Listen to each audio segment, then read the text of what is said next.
So for this week's video, I'm throwing it back to my roots and I am reading dystopian books for the whole week.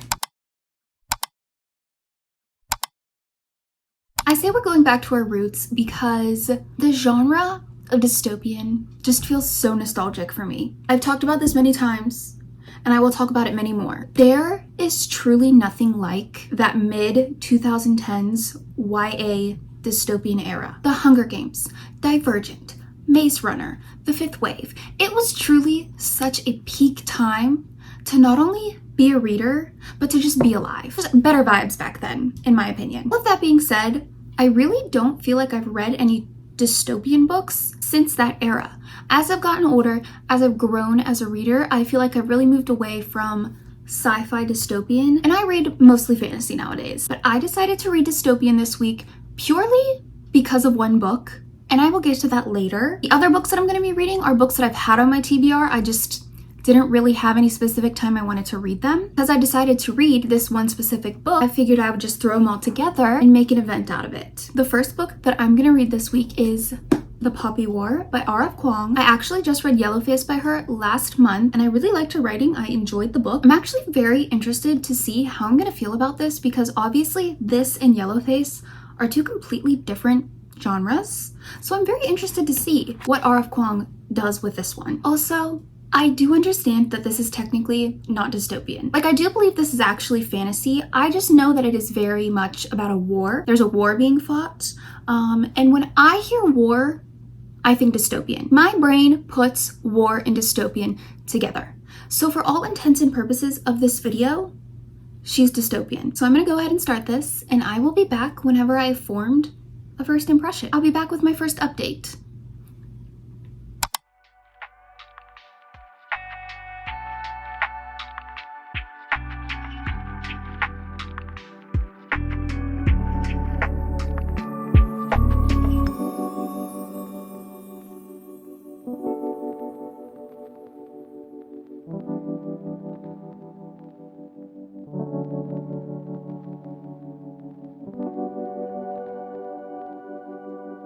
So it's a little bit later in the day. I have actually read quite a bit. I mean, today's Sunday, so pretty much all I've done is read. I've read up to chapter 6, which is 105 pages. And I think I really like it so far. This is about a girl named Rin, and she has just arrived at this like super elite and prestigious military academy. And everyone is super surprised because you have to take like this really long, I think they said it was like 12 hours, like a 12-hour exam. Could you imagine sitting through the SATs for like 12 hours?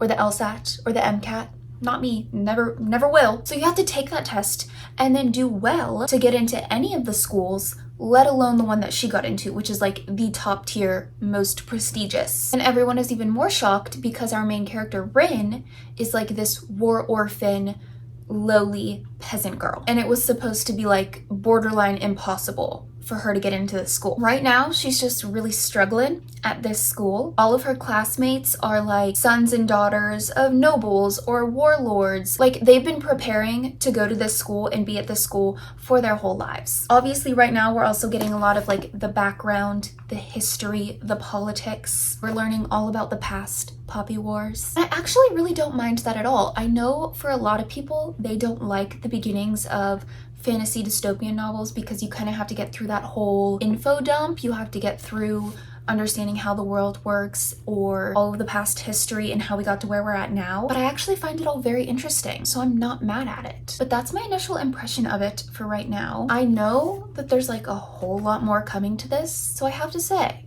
I am excited. I think I'm feeling good about this one.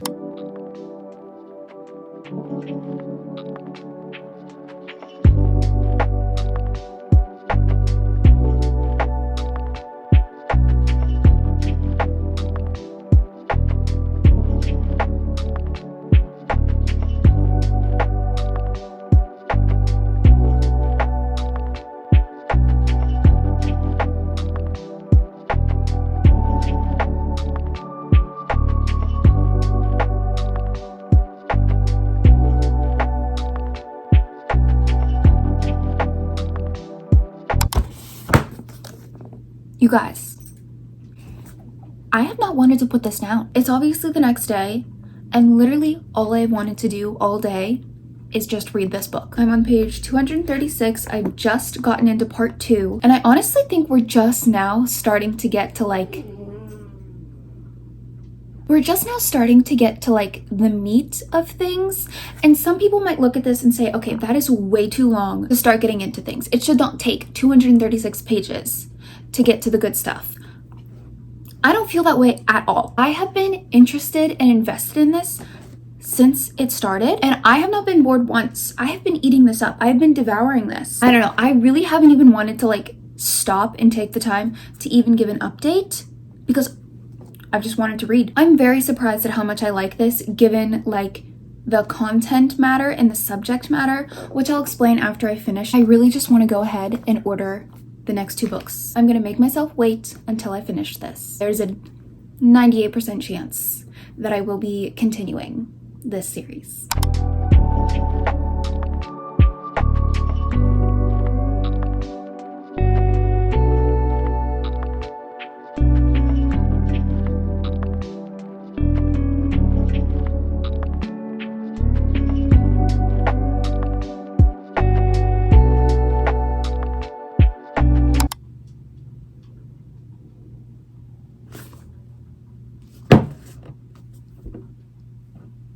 I just read chapter 21. So I have this thing, like very many other people, I am sure. Once I start a book, a popular book, a book that's part of a series, a book that I know a lot of people have been talking about, I cannot help but look that book up. Look it up on TikTok, look it up on Pinterest. Yes, I know there's obvious risk for spoilers. Heavy spoiler risk by doing that. You know, it's a dangerous game, but it's one I always play. When I looked this book up, I was able to avoid spoilers for the most part. But one thing I saw constantly on TikTok was people talking about chapter 21, saying, oh, I thought I was getting into A, B, and C, and then I read chapter 21. And everyone is like horrified of chapter 21. So I start chapter 21. This book is very graphic. It's very gory at sometimes. Very gory descriptions have been sprinkled throughout this book so far. Hit chapter 21, whole first half. It's pretty heavy on the descriptions. Something very, very bad has just happened. There's lots of gory graphic descriptions. I was like, okay, this is pretty much what the book has been so far. We're just getting a lot of it condensed in a few pages. I got to the last couple pages of chapter 21. And I understood. I understood what they were talking about. Like, I just had to put the book down. I read it 424 and 425 specifically. I had to put the book down just to think about what I had just read. I would say that has been the most hard-hitting chapter for me thus far. If you want to read this book, you should check the trigger warnings. I think I have like less than 100 pages left. So I'm just gonna go finish this. And then I'll be back.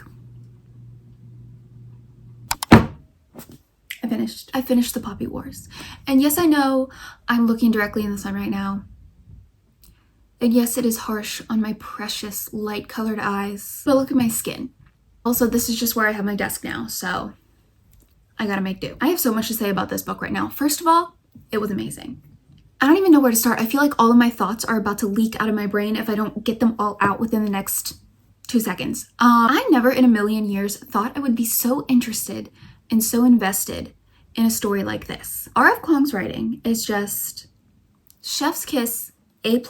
She truly has the potential to become one of my new favorite authors right now. If you want to read this book, do not go into it thinking that this is going to be your run-of-the-mill average fantasy dystopian story. There's obviously magic and fantasy elements in this book, but I would say that is so far from the main focus of what this is. This is very much about the horrors of war, of oppression, of genocide, and what living through a war does to somebody. And let me tell you, Miss R.F. Kuang does not shy away from the graphic or heavy details in this book. Like, this is full of trauma. And when you do read something like this, something that is absolutely full of horrific things, it's always a comfort to be able to set the book down and remind yourself that it's not real. Like, what I just read has not happened in real life. This is just a book. This is not reality, etc. You can't do that with this book. Because first of all, this is heavily based on Asian history, specifically conflicts between China and Japan. And this is a whole rabbit hole that I fell down, a whole bunch of research I did.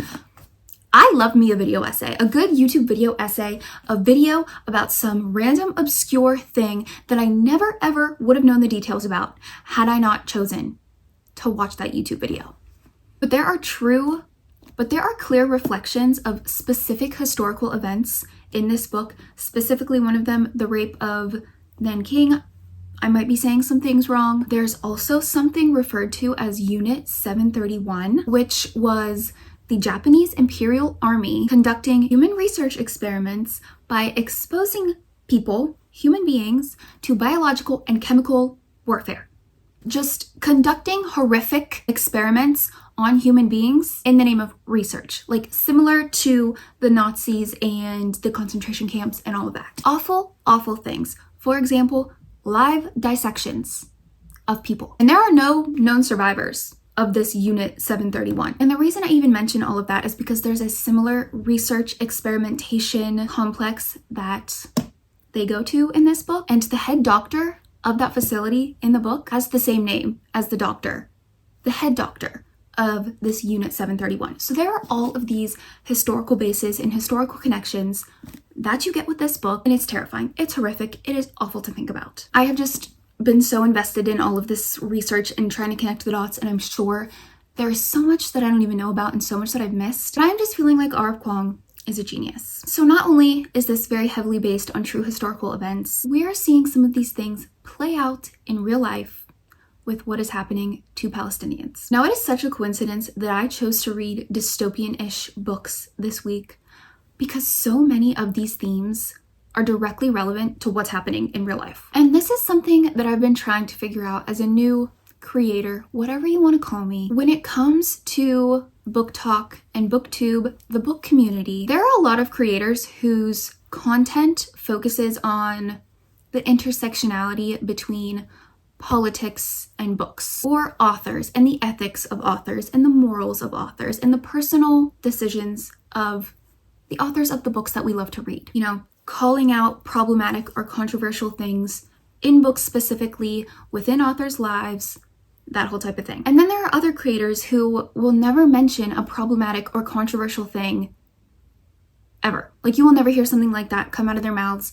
And I think a lot of people try and delineate and set boundaries with their content and keep things fun and lighthearted and not get into all of those kinds of things. And so as a newer creator, I am really trying to decipher how to use my voice, where my voice fits in this community. I'm definitely learning.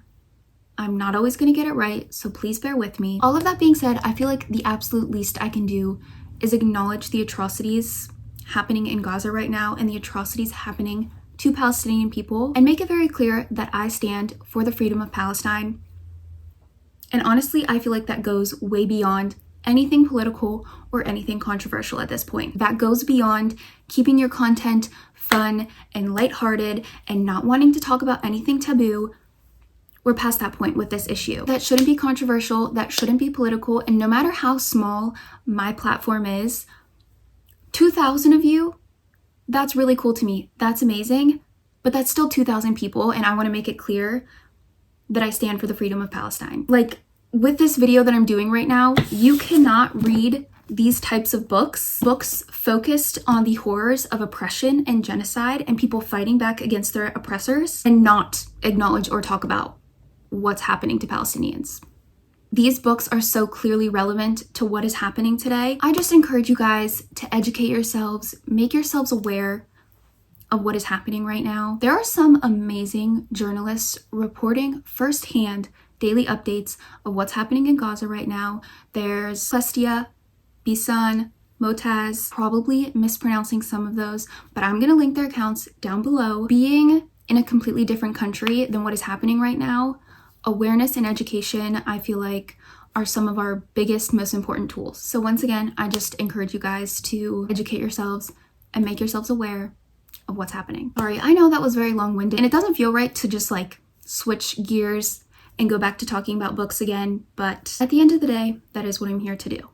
But if I can also use this to share other messages, then that's what I'm gonna do. So this book was amazing. There were so many quotes and pieces of writing that I really wanted to mark and annotate, but I can't start annotating something halfway through. Like, I need to start at the beginning and it needs to be all annotated. So I have a really good feeling that I will be completely annotating this book because I'm continuing the series. And depending on how all of that goes, I will most likely do a full annotation of this series. I also bought her other book, Babel. I just really want to read all of R.F. Kuang's writing now. So next in this video, I was going to read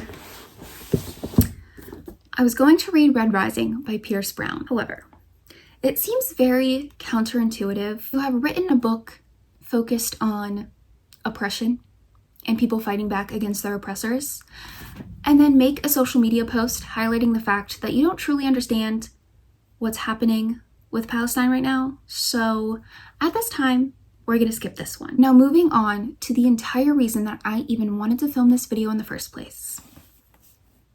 I wanted to finally read The Ballad of Songbirds and Snakes in honor of the movie coming out this week. This is why I feel like we're going back to my roots. This is why we're feeling nostalgic. If you don't know, quickly, this is the prequel to the Hunger Games trilogy. Now this actually came out a couple of years ago, and I literally did not care. Let me be so honest, I did not care when this came out. It had been so long since I read all of the Hunger Games, and then I ended up hearing that this wasn't even actually all that good, so I had no interest. However, the movie comes out at the end of this week, and the trailer has also officially come out. And that alone has changed my opinion and given me the desire to read this book. The trailer just has me so excited to read this book and then go see the movie.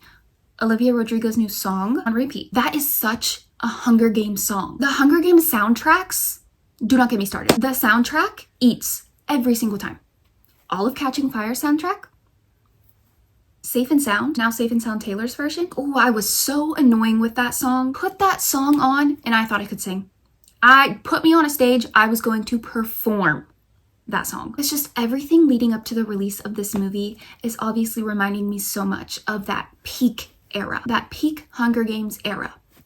So I could not imagine a more perfect time to finally read this book. Also, no, I am not rereading the other books before I read this. I'm just gonna dive straight in. So.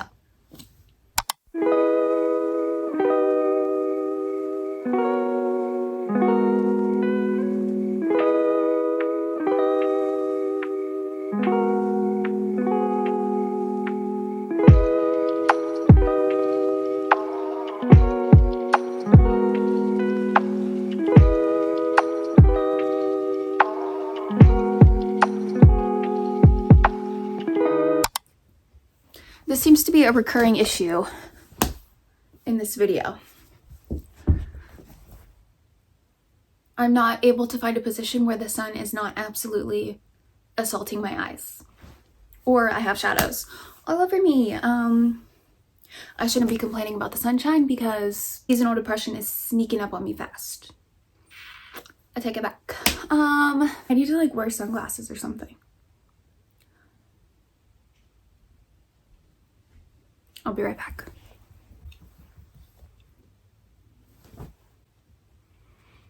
This is so ridiculous. This will be short. We're giving a little update.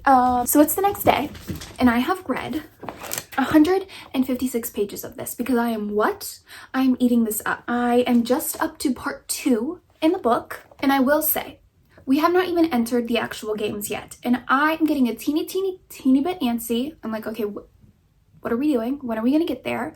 But I've only just started to feel that way, so that's not really a complaint because I have actually found the build-up quite interesting. It is so interesting actually seeing how the games came to be as we saw them in the main trilogy. The main trilogy, I believe the first book is the 74th Hunger Games, and then there's 74th and 75th. This is the 10th Hunger Games. And you know, in the main trilogy, 74th, 75th Hunger Games, they are these like fully developed, fleshed out, glamorized, sensationalized event. Like everyone in the Capitol is tuning in, everyone's betting, everyone loves them. Well, in this, like I said, it's only the 10th and it is nowhere near what it will become. Like the people in the Capitol still like aren't fully behind the idea of the games. They don't really watch them. They don't like to watch them. People are even like questioning them, as they should. But this is also the first year that they're even having mentors for the tributes. Instead of the mentors being like former winners from each of the districts, they're actually starting out as students from the capital. So they're pairing these students with the tributes. And that is where our boy, young President Snow, comes in, because he is a student at the academy and he obviously gets paired with our girl from District 12. First of all, his name, Coriolanus, I'm not saying that in my head. Every time I read that name, that is not what's being said. He's Cornelius. And I feel like even that is going to end up changing. But this is in his point of view, first person point of view. And I think that's really interesting. Seeing President Snow's villain origin story, you can really tell how him as a young boy, I think he's like probably in his 20s. I don't know how old he is. But you can really tell his motivations and how kind of like power hungry is, but you understand why he's power hungry. There are reasons why he wants this power. He is very calculated and driven to uphold his family's reputation, because actually his family's poor by capital standards. And he doesn't want anyone to know that. You can really see like his thought process, how he tries to manipulate and spin every situation that he's in order for him to look good, in order for him to like come out on top. I don't know. It's very interesting. Maybe I need to get into more prequels, because I never really cared about them. I love seeing the development of characters and how they come to be, a good villain origin story. So yeah, I'm gonna keep reading and then I'll be back. And I'm sweating.